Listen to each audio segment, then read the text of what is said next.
The great game between the Chaos Gods never ceases, as each attempts to rise to the position of supreme power, and this endless fight ensures that should they somehow conquer the mortal realm, that the world will never know peace.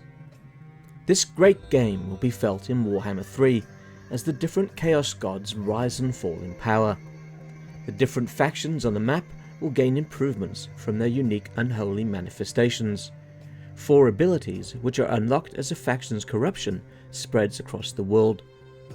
Chaos Corruption from Games 1 and 2 has now been split into 4 different forms, each representing a different Chaos God. The full details on this change are yet to be released, but I believe we can expect different effects from each god's corruption, along with unique visual flair. Tzeentch's faction will have access to the following Unholy Manifestations as part of the corruption mechanic as it spreads. Scriveners of Insanity. This is available at the start of the campaign and allows a friendly army to generate a large batch of grimoires over several turns. The army must be in enemy territory to perform this action. Exactly what is meant by large is of course unknown. Will it be enough to perform several actions with the changing of the ways mechanic? Hopefully that's the case. The downside to performing this action is that the army cannot move during the generation of the grimoires, making them a sitting duck.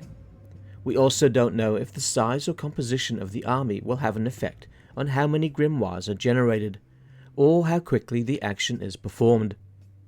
I can imagine that heroes in the army might have abilities to increase the number of grimoires during this process.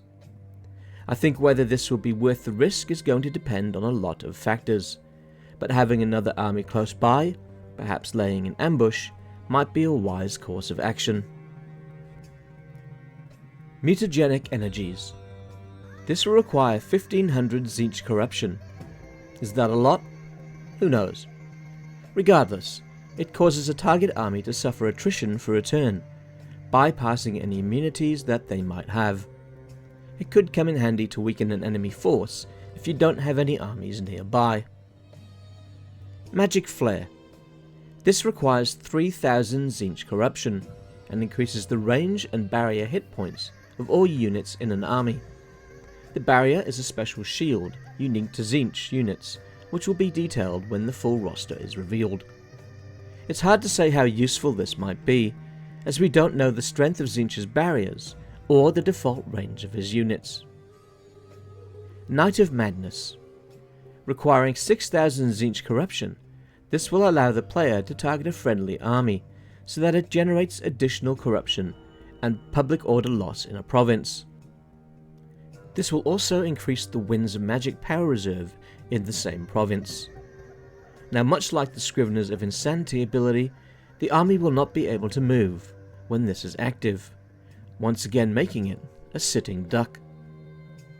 It seems from these abilities that corruption will be playing a much bigger role in Game 3 than we have previously seen.